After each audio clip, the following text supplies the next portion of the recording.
എല്ലാവർക്കും നമസ്കാരം. നമ്മളിന്ന് പുതിയൊരു വീഡിയോയിലേക്ക് കടക്കുകയാണ്. 9ാം ക്ലാസ്സിലെ വൃത്തങ്ങൾ അഥവാ സർക്കിൾസ് ഈ പാഠഭാഗത്തെ ടെക്സ്റ്റ് ബുക്ക് പ്രോബ്ലംസാണ് ചെയ്യാൻ പോകുന്നത്. 69ാമത്തെ പേജിലെ 4ാമത്തെയും 6ാമത്തെയും ചോദ്യങ്ങളാണ് നമ്മൾ ഉത്തരം കണ്ടുപിടിക്കാൻ ശ്രമിക്കുന്നത്. എല്ലാവർക്കും ഈ വീഡിയോയിലേക്ക് സ്വാഗതം. വൃത്തത്തിൽ ഒരു ഞാണും അതിൻ്റെ ഒരറ്റത്തുകൂടി ഒരു വ്യാസവും വരയ്ക്കുന്നു. വ്യാസത്തിൻ്റെ മറുഭാഗത്ത് ഇതേ ചെരുവിൽ മറ്റൊരു ഞാണും വരയ്ക്കുന്നു. ഞാണുകൾക്ക് ഒരേ നീളമാണെന്ന് തെളിയിക്കുക. A code and the diameter through one of its ends are drawn in A circle. A code of the same inclination is drawn on the other side of the diameter. Prove that the chords are of the same length. ചോദ്യം ഒന്ന് വിശദീകരിക്കാം. ഒരു വൃത്തത്തിലെ ഇത് വ്യാസമാണ്. ആ വ്യാസത്തിൻ്റെ അറ്റത്ത് മറ്റൊരു ഞാൻ വരച്ചിരിക്കുകയാണ്, ഒരു കോഡ് വരച്ചിരിക്കുകയാണ്. ഇതിൻ്റെ മറുവശത്ത് ഇതേ ചെരുവിൽ ഇതേ ഇൻക്ലിനേഷനിൽ മറ്റൊരു കോഡ് അല്ലെങ്കിൽ മറ്റൊരു ഞാൻ വരച്ചിരിക്കുന്നു. നമുക്ക് എന്താ തെളിയിക്കണ്ടേ? ഈ രണ്ട് ഞാണുകൾക്കും ഒരേ നീളമാണെന്ന്. The chords are of equal length. Okay, അപ്പോൾ ഞാനിതിനൊരു പേര് കൊടുത്തു. എ ബി എന്ന വ്യാസത്തിനും എ സി എ ഡി എന്ന ഞാണുകൾക്കും കോഡ്സിനും പേര് കൊടുത്തു. ഓ വൃത്തത്തിൻ്റെ കേന്ദ്രമാണ് അല്ലേ? നമുക്കറിയാം, വൃത്തകേന്ദ്രത്തിൽ നിന്നും ഞാണിലേക്ക് വരയ്ക്കുന്ന ലംബം ഞാണിനെ സമഭാഗം ചെയ്യും. Perpendicular from the centre of A circle to the code bisect the code. Okay, അപ്പോൾ നമുക്ക് ഇങ്ങനെ ചെയ്യാം. ഒ എം എന്ന് പറയുന്ന ഒരു പോയിൻ്റ് എടുക്കുക. ഒ എൻ, അപ്പോൾ ഒ എം എ സിക്ക് ലംബമായും ഒ എൻ എ ഡിക്ക് ലംബമായും വരയ്ക്കുക. ദേ ഇതുപോലെ ഒ എം ലംബം എ സി, ഒ എൻ ലംബം എ ഡി വരയ്ക്കുക. അപ്പോൾ അവിടെ രണ്ട് ത്രികോണങ്ങളുണ്ട്, എ ഒ എമ്മും എ ഒ എന്നും. അപ്പോൾ ഈ ത്രികോണങ്ങളിൽ നമുക്കറിയാം തുല്യ ചെരുവുകളായതുകൊണ്ട് ഒ എ എമ്മും ഒ എ എന്നും ഈക്വലാണ്. O A M O A N ഇവ ഈക്വലാണ് അല്ലേ? ഇനി ഇവിടെ വരുന്ന ഈ എമ്മിൽ വരുന്ന കോൺ 90 ഡിഗ്രിയാണ്, 90 ഡിഗ്രിയാണ് അല്ലേ? ലംബമാണ്, പെർപെൻഡിക്കുലറാണ് വരച്ചിരിക്കുന്നത്. അപ്പോൾ നമുക്ക് അടുത്ത് പറയാം എ ഒ എമ്മും എ ഒ എന്നും angle A O M angle A O N are equal. അത് രണ്ടും തുല്യമാണ് എന്ന് നമുക്ക് പറയാം. അങ്ങനെയാണെങ്കിൽ ഒ എയും ഈക്വൽ ആണല്ലോ. രണ്ട് ത്രികോണങ്ങളുടെയും കോമൺ സൈഡാണ്, പൊതുവശമാണ് ഒ എ. അത് ഈക്വലായി. അപ്പോൾ ഒരു വശവും അതിലെ രണ്ട് കോണുകളും താഴത്തെ ത്രികോണത്തിൻ്റെ ഒരു വശവും രണ്ട് കോണുകളോടും ഈക്വലായി. അപ്പോൾ നമുക്ക് എന്ത് പറയാം?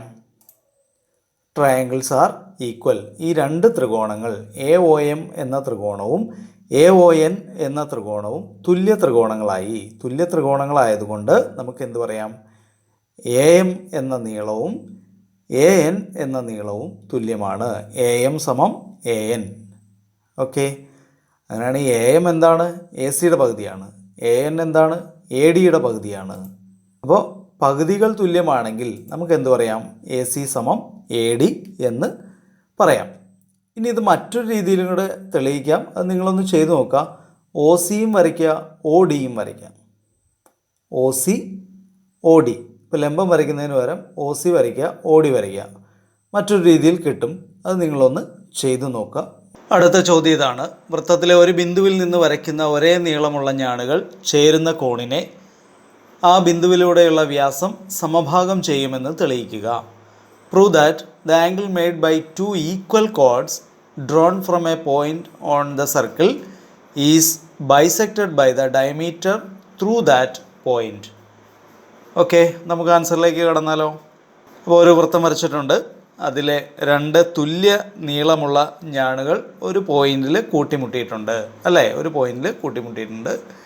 അപ്പം ഞാൻ അതിലൂടെയുള്ള ആ വ്യാസം വരച്ചു. ഈ ചുവന്ന വരയാണ് അതിലൂടെയുള്ള വ്യാസം. അത് വരച്ചു. ഇനി അതിന് നമുക്കൊരു പേര് കൊടുക്കാം. എ ബി എന്ന വ്യാസത്തിനെയും എ സി എ ഡി എന്ന് തുല്യ നീളമുള്ള ഞാണുകൾക്കും പേര് കൊടുത്തു. ഓ വൃത്തത്തിൻ്റെ കേന്ദ്രമാണ്. അപ്പോൾ നമ്മൾ ആദ്യത്തെ ചോദ്യത്തിൽ പറഞ്ഞിരുന്നു ഈ ലംബം വരയ്ക്കുന്നതിന് പകരം ഒ സി ഒ ഡി ഒന്ന് യോജിപ്പിച്ച് നോക്കാൻ അല്ലേ? നമുക്ക് ഈ കണക്ക് അതുപോലെ ചെയ്തു നോക്കാം. OC OD ഇവ യോജിപ്പിച്ചു. ഇത് OC OD യോജിപ്പിച്ചു. അപ്പോൾ 2 ത്രികോണങ്ങൾ കിട്ടുന്നുണ്ട്. ത്രികോണം അല്ലേ AOCയും ത്രികോണം AODയും. അപ്പോൾ അതിൽ നമുക്കൊരു കാര്യം പറയാം. OAയും OCയും ODയും വൃത്തത്തിൻ്റെ ആരങ്ങളാണ്, റേഡിയസ് ആണ്. അപ്പോൾ അവയെല്ലാം തുല്യമാണ്. അങ്ങനെയാണെങ്കിൽ ത്രികോണം AOC, ത്രികോണം AOD ഇവയിൽ in triangle AOC and triangle AOD എന്താ പറയാവുന്നത്? OA സമം OA പൊതുവായിട്ടുള്ള വശമാണ് OA. OC സമം OD. അതുപോലെ തന്നെ AC സമം AD എന്ന് നമുക്ക് തന്നിട്ടുണ്ട്. AC സമം AD എന്ന് തന്നിട്ടുണ്ട്. അപ്പോൾ 3 വശങ്ങൾ തുല്യമായി. ത്രികോണങ്ങളുടെ AOC എന്ന ത്രികോണത്തിൻ്റെയും AOD എന്ന ത്രികോണത്തിൻ്റെയും 3 വശങ്ങൾ തുല്യമായി. അപ്പോൾ ഈ ത്രികോണങ്ങൾ തുല്യ ത്രികോണങ്ങളായി, ഈക്വൽ ട്രയാങ്കിൾസ് ആയി. The triangles are equal. അപ്പോൾ നമുക്ക് എന്ത് പറയാം? കോൺ OACയും കോൺ OADയും ഈക്വലായി അല്ലേ? ഈക്വൽ സൈഡ്സിന് അല്ലേ തുല്യമായ വശങ്ങൾക്കെതിരെയുള്ള കോണുകൾ തുല്യമായിരിക്കും. അപ്പോൾ ഈ കാണുന്ന ഈ കോണും തുല്യമായി. അപ്പോൾ കോണുകൾ ഇവിടെ തുല്യമാവുക എന്ന് പറഞ്ഞു കഴിഞ്ഞാൽ ഈ വര AB എന്ന വര ഈ കോണിനെ സമഭാഗം ചെയ്യുന്നു. CAD എന്ന കോണിനെ AB എന്ന വര സമഭാഗം ചെയ്യുന്നു. AB എന്ന വര എന്ന് പറയുന്നത് എന്താ? AB വൃത്തത്തിൻ്റെ വ്യാസമാണ്. അപ്പോൾ കോൺ CADയുടെ സമഭാജിയാണ് AB. അപ്പോൾ ഈ കോണിൻ്റെ സമഭാജിയാണ് ഈ ബിന്ദുവിലൂടെ വരച്ചിരിക്കുന്ന വ്യാസം അഥവാ ഡയമീറ്റർ. മനസ്സിലായല്ലോ? നമുക്ക് അടുത്ത ക്ലാസ്സിൽ വീണ്ടും കാണാം.